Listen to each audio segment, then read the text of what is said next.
ఈరోజు నంబూరులో గౌరవ ముఖ్యమంత్రి శ్రీ నారా చంద్రబాబు నాయుడు గారి నేతృత్వంలో ఆయన ఆధ్వర్యంలో స్వచ్ఛాంధ్ర స్వచ్ఛ దివస్ ఈ కార్యక్రమం ఇనిషియేట్ చేస్తా ఉన్నాం.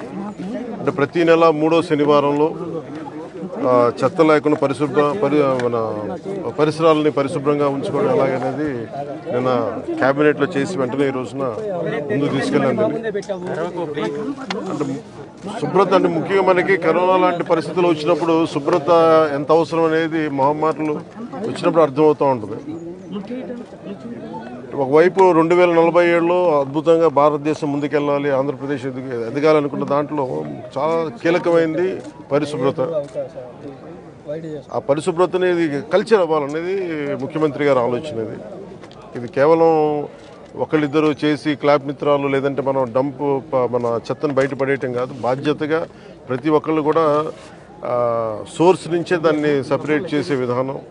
అలాగే ఎక్కడ పడితే అక్కడ ఈరోజు ప్రారంభించేది అద్భుతాలు వెంటనే జరిగిపోతాయి, 24 గంటల్లో జరిగిపోతాయని కాదు, కానీ దీన్ని ఆధారం చేసుకొని దీన్ని ఒక ప్రేరణగా తీసుకొని భవిష్యత్తులో ఈ కల్చర్ అవ్వాలి పిల్లలకు కూడా, ఇది భవిష్యత్ తరాలకు కూడా సదుద్దేశంతో ఈ రోజున గౌరవ ముఖ్యమంత్రి గారు దీన్ని ఇనిషియేట్ చేశారు. ఇది మేమందరం కూడా ఆ కార్యక్రమంలో ఈ రోజున ఇక్కడికి నంబూరుకి వచ్చాను. నేను కూడా మంత్రివర్యులు ఇది అక్టోబర్ 2 గాంధీ జయంతిగా దాకా దీన్ని ముందుకు తీసుకెళ్తాం స్పెషల్ డ్రైవ్ కింద.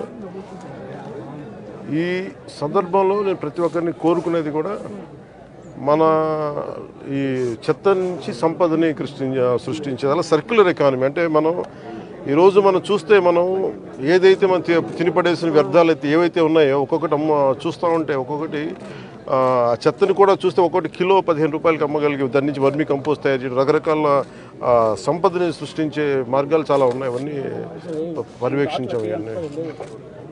సో దాంట్లో భాగంగా ఇది ప్రతి ఒక్కరూ ప్రేరణగా ఆదర్శంగా తీసుకొని కార్యక్రమం సాగుతూ ఉంది. కృష్ణా వరదల సమయంలో నిలబడ్డ కార్మికులందరికీ కూడా ఈ రోజున సన్మానం చేయడం జరిగింది, దాదాపు 35 మందికి. నేను ఇది ఆల్రెడీ స్టార్ట్ చేసాం లాంగ్ బ్యాక్.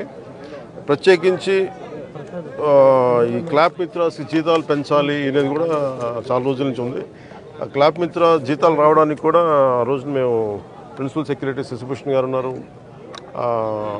మొత్తం వీళ్ళందరి దగ్గర నుంచి తీసుకొని ముందుకు తీసుకెళ్ళి క్లాప్ మిత్ర సకాలంలో జీతాలు గత ప్రభుత్వంలో బకాయిలు ఉన్న జీతాలను కూడా వెంటనే చెల్లించడం జరిగింది.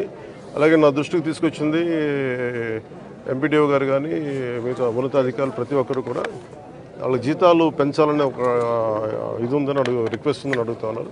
దాన్ని ఖచ్చితంగా పరిశీలిస్తామని చెప్తాం. పారిశుద్ధ్య కార్మికులకి చాలా మంది ఇంకా టెంపరీగా చేస్తున్నారు, చాలా ఇబ్బందులు పడుతున్నారు. మురుగు కలెక్ట్ చేయడం అనేది మనం జనరల్గా పబ్లిక్ అసలు ఆలోచించడానికి ఇష్టపడరు.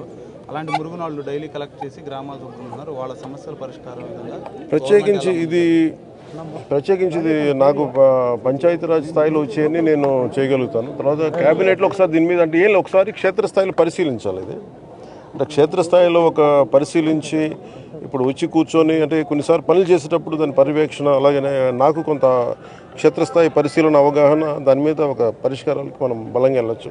దీనికి కొంత మోటివేషన్తో చేయాలి. ఇది మీరు అన్నది చాలా సబబు. అది అంటే అది మిగతా వాళ్ళు ఎవరు వెళ్ళలేంది మనం చెయ్యాలి అనేది మనం వదిలేస్తాం. కొంచెం అది దాన్ని ఎట్లా కరెక్ట్ చేయాలని ఆలోచన ఉంది. ఖచ్చితంగా నేను తీసుకెళ్తాం.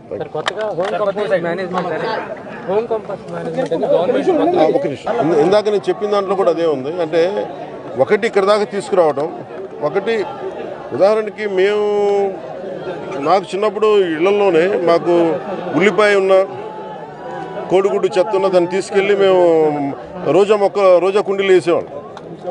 సో అంటే అది సహజంగా ఉండే తిరిగి రివైవ్ చేయాలి. అది కొత్తగా ఉన్నది కాదు, కానీ అలా కాకుండా కొంచెం దీన్ని సైంటిఫిక్గా మెథాడికల్గా చేయాలంటే అది కూడా అట్ సోర్సు ఇళ్లలోనే కొంత వ్యర్థాలను తగ్గించేలాగా.